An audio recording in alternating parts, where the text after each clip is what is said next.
All right, so raise your hand if you currently have or very soon will have a Christmas tree in your home. Raise your hand. Fantastic. Yeah. For most of us, for most Americans, most people in the West, as a matter of fact, Christmas trees are a central part of our Christmas celebration. A few facts about Christmas trees. First, in the U.S. alone, about $5 billion are spent every year on real and fake Christmas trees. We buy over 54 million Christmas trees a year. On average, a family will spend about $80 on a Christmas tree, real or fake, on an annual basis. Here in the U.S., the majority of real Christmas trees that go throughout the United States are grown in just 5 states. 5 states. That's it. The majority of Christmas trees. If you have a Christmas tree, a real Christmas tree in your home that is between 6 and 7 years old, it could have taken anywhere from 10 to 15 years for that tree to grow before it was chopped down and brought into your house.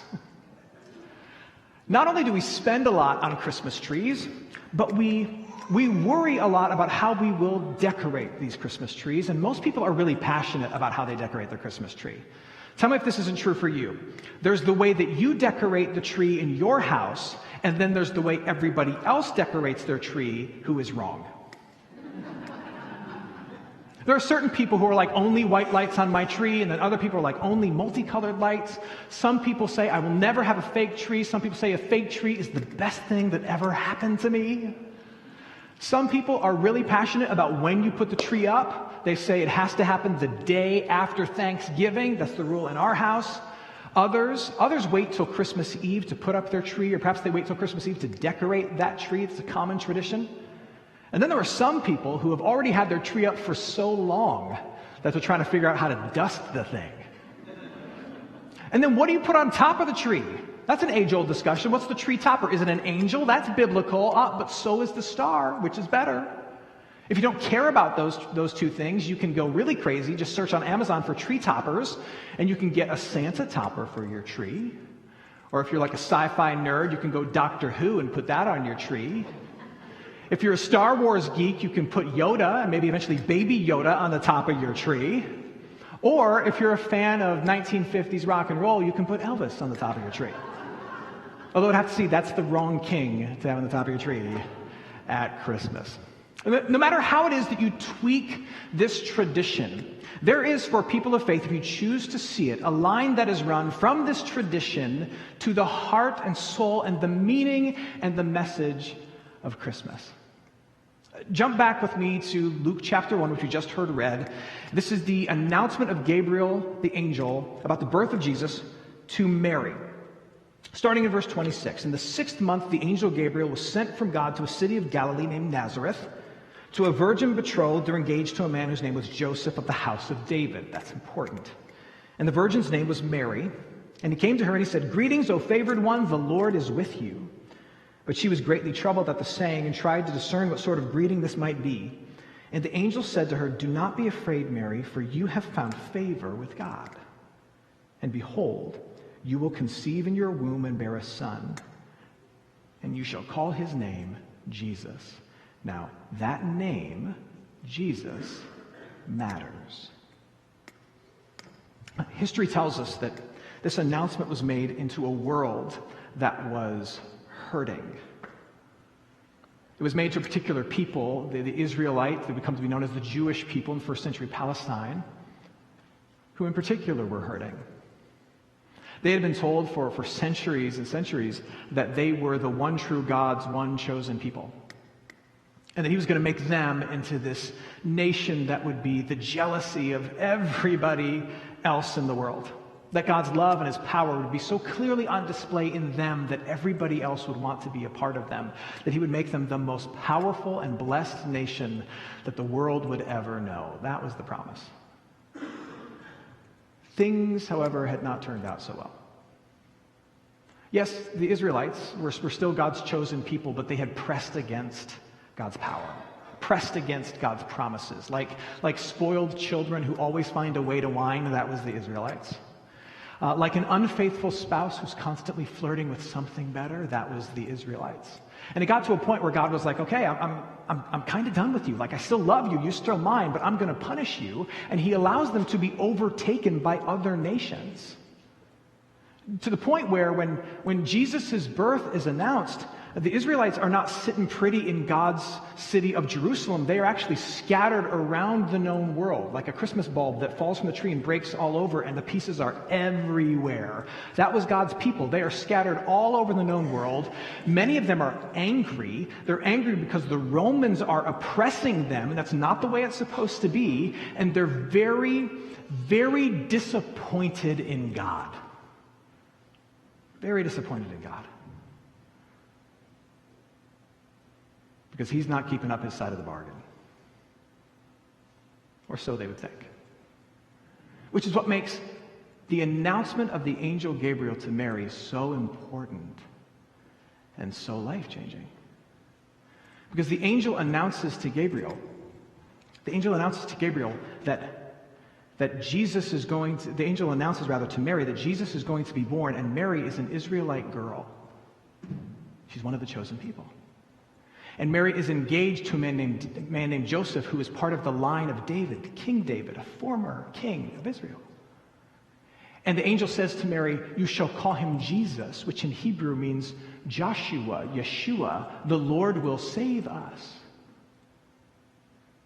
You see, Mary had grown up in a world where she had been told over and over and over again that God was going to save his people and rescue his people, that God was going to draw them back together and make them a great people.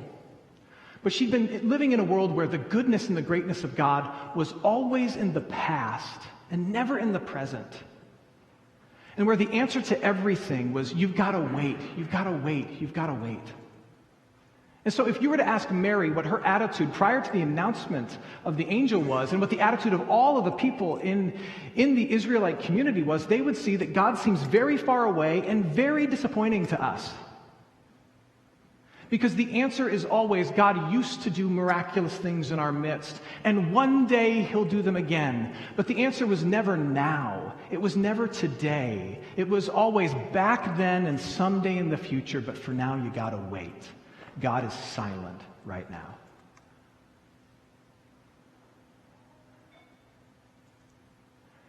Feeling that way is not just an Israelite thing. I think it's a human thing. Maybe some of you are struggling because as you enter into Advent and head towards Christmas, this is going to be the first Christmas that you've ever experienced without someone that you deeply love, a parent or a spouse or a child. And you prayed and prayed and prayed for that to not be the case, but that prayer didn't seem to be answered in the way in which you wanted at least, and it seems like the answer was no for now, and you just got to wait. Or maybe you are in a marriage that's really frustrating at the moment, or a job that's really discouraging at the moment, or with kids who are really draining and depleting at the moment, or a body that is aching and will not heal at the moment, and you've been praying and asking for God to do something, and it seems like the answer is not now, not now. You've heard he's done great things in the past. He's not doing anything for you, it seems, in the present, and you just got to wait for a better future.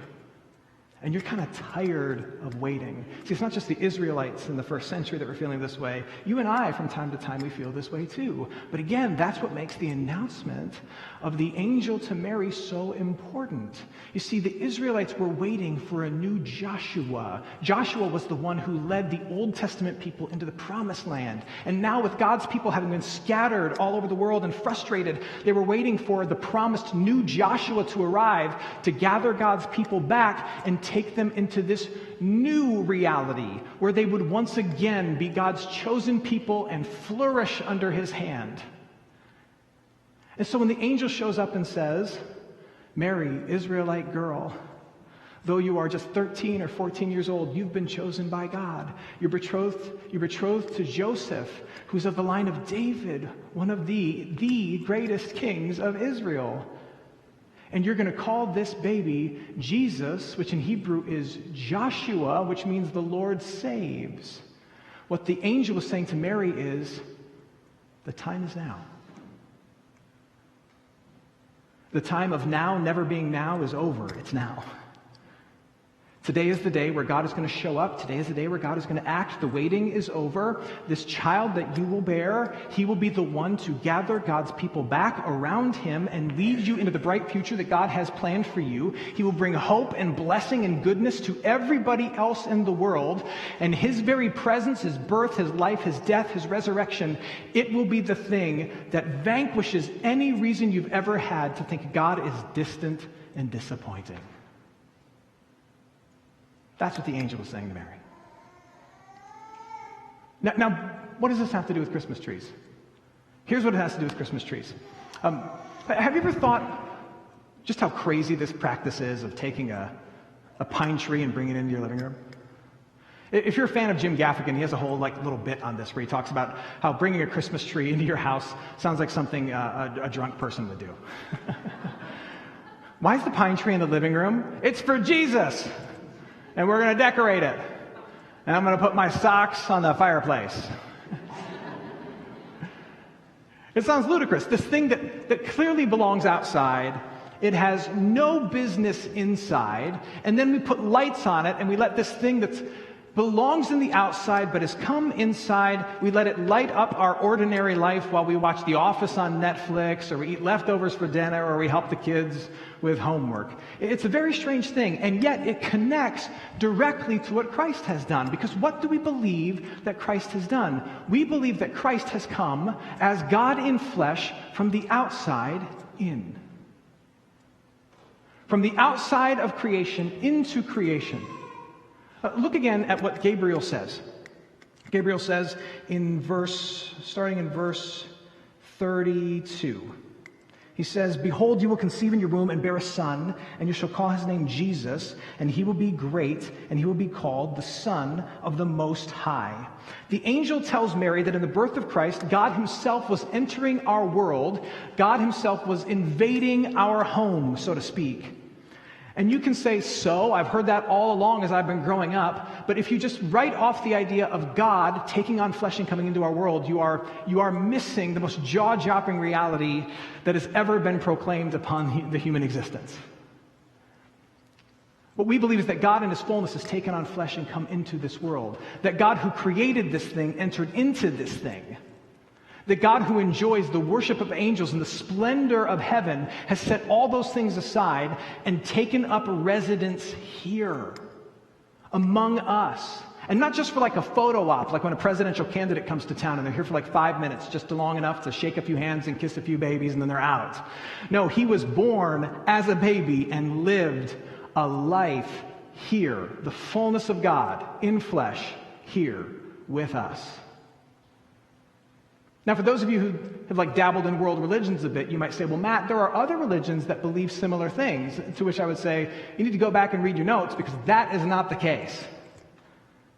There are other religions like, say, Islam and Mormonism that believe God has sent prophets and divine-like people into our midst.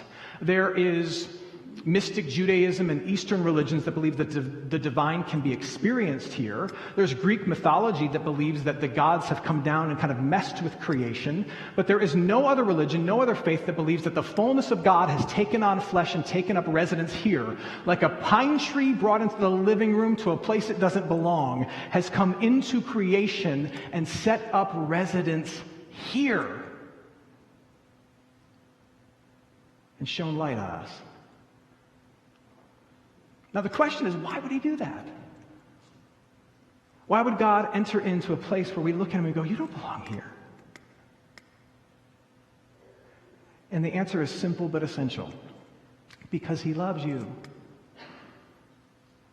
And that's what love does. Love shows up. Love bridges the gap between you and it. Love bridges the gap. Love shows up. Love makes itself known. Some of you are frustrated because you believe that God has not done anything to make himself known to you, to make it clear to you that he sees you, that he understands you, that he feels your pain, that you're not alone, that you matter to him. And what I would say to you is that's not true, because that's what the message of Christmas in and of itself is. It's the lengths to which God has gone in his love to make himself known to you. Love shows up and bridges the gap. Over the last few months, I've been doing a decent amount of traveling between Sundays, preaching and speaking in some other places, and I've been blessed to represent St. Mark and talk about Jesus in places like Fargo, North Dakota, and Helsinki, Finland. I got to get some warmer climates on my radar. Fargo, North Dakota, and Helsinki, Finland, and a bunch of places in between. And I'm really thankful for technology. I'm thankful for the fact that because of Apple, I can open up FaceTime and I can see my wife from a million miles away, or I can say bedtime prayers with my kids even though I'm on the other side of the globe. I love technology, but even as I'm far away, even as I'm enjoying technology, I think, man, there's nothing better than being there, and I wish I was just there with them. That's what love always wants, to be in the room, right? And I think this is something, just as a quick aside, that's very easy for men in particular to lose sight of. We try to make our love clear in ways other than being present very often. We'll say, well, I go to work and I work hard and I provide for the family. I show that I'm proud of you. I tell you that I love you, and all those things are great, but then we always have to be reminded that our wife, that our children, that the people who matter most to us, they would trade all those other things for our presence, for being with us. No matter how great technology gets, no one's going to win Father of the Year by showing up to their daughter's soccer game via hologram. Because love wants to be in the room, and love shows up. How do you know that God loves you and that he sees you? The fullness of God took on flesh, and he came here, to this earth, to this planet, and he was with you. But then he went further. And not only did he show up to make his love known to you, but he brings with him these blessings that never die. He brings blessings that never die. You and I live in a world where, it's sad to say, but all good things do come to an end. In this broken world, all good things come to an end. And we spend a lot of time and a lot of money trying to hide that fact from us. In fact, for many, that's what Christmas is all about. It's about kind of denying the difficult realities of life and hiding behind some nostalgia and just kind of through the celebrations and the parties, trying to hide the fact that all good things come to an end and that difficult things still exist. And then December 26th arrives and it all goes back in the box and we realize all good things comes to an end. The other day I was feeling some soreness after a run, and I was asking my wife, what do you think it is? And without hesitating, without flinching, she looked at me and she said, old age. Which, by the way, I cannot say to her. If she's like, man, my neck hurts. What do you think it is? I'd be like, because you're so beautiful. That's the only response that I can offer to her. But we live in a world where no matter how fit you are, fitness fades, right? Cute toddlers become teenagers. Good jobs lead to a retirement eventually. That even the best of marriages will end with a farewell. This side of eternity, all good things come to an end. And as a result, many of us, we walk around waiting for the other shoe to drop. But what we believe is that Jesus comes into this world like a pine tree into the living room, into this place he doesn't belong, and he brings blessings that never fade, like the rest of the world fades. That's why we bring evergreens in and not oak trees. Because it is symbolic of the fact that what Jesus Christ brings will never fade like the summer or fall like the leaves. It will last forever, no matter what is being experienced around you right now. Jesus Christ has lived and died and rose to secure your forgiveness. So right now, there's nothing you could do that could drain God of all the mercy and grace he has for you. He will always forgive you. He will always forgive what's done today. He will forgive whatever happens tomorrow. That's secured because of Jesus. And Jesus rose from the dead, and he promised that one day when he comes back, you too will be risen from the dead. And he will usher you into a new creation where the other shoe never drops. And that's God's promise for you. And right now, he is seated at the right hand of the Father, and he's still working. He's the reason you're here today. He's working through his word to instruct people and guide people. He's working through his spirit to heal people and stir faith in people. He's working to convict them of sins and remind them of forgiveness. He's forming churches and moving churches to move mountains. He's doing incredible things still, and nothing is going to stop him. Look, this world can be incredibly discouraging, and I don't want to pull the rug out from under any discouragement that you have this holiday season. It's probably for very good reason. But if your discouragement is not tinged with any hope at all, it's probably because the bulk of your hope is in the wrong things. We do not put our hope in the fitness of our bodies, the size of our bank accounts, the success of our careers, the endurance of our relationships, or our good works that can be noticed by an elf on a shelf, because all those things will stop. All of them. We put our hope in what Jesus Christ, God in flesh, has come into this world and promised to us. Forgiveness that will never fade. A life in the end that will never, ever end. That's what he gives to you. That's what he gives to you. Let me close with a question for you. What is your greatest source of pain right now? It could be physical, it could be emotional,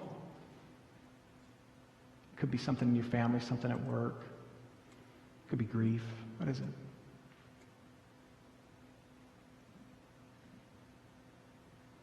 What causes you angst or frustration? Or just sadness? Now let me ask you this. Why did you put up a tree this year? Was it just because? It's what you do? Or is it because you believe? Is it because you believe that no matter what's going on around you, that God has entered into your world and given certain things that cannot be taken or stolen from you? Certain peace and certain promises. If that's the reason why you put up a tree, then your tree is not just merely a decoration in your home, it is a declaration of your hope. Your belief that God has come into this world to show you, he's come close to show you how much he loves you, and he's bringing with him certain gifts that will not fade or fall away for you. And your tree is a declaration of hope out the front window of your home to a dark world. Something has entered in to a place it doesn't belong. And it is evergreen. It does not fade. My hope is that every time you look at that tree, whether there's Darth Vader on the top of it or some cute little angel, you might be reminded of that truth. That you might say not just, man, the king looks good up there, but that you might be reminded that God has come close and given you things that cannot be taken from you. And just in case you need an extra reminder, inside of your worship folder, we gave everyone a Christmas tree of their own. Consider this a Christmas tree for your SUV. And no, we are not making any passive-aggressive statements about how your car smells. Although we've heard things, I'm just going to say. Or consider it an ornament for your fake tree that needs to smell a little bit like a real tree. Oh, that's strong. Wow. Just another reminder so that whenever you look at this, you might realize that no matter what's happening around you, God has entered in and proven his love to you and given you gifts that cannot be taken from you. Let's pray.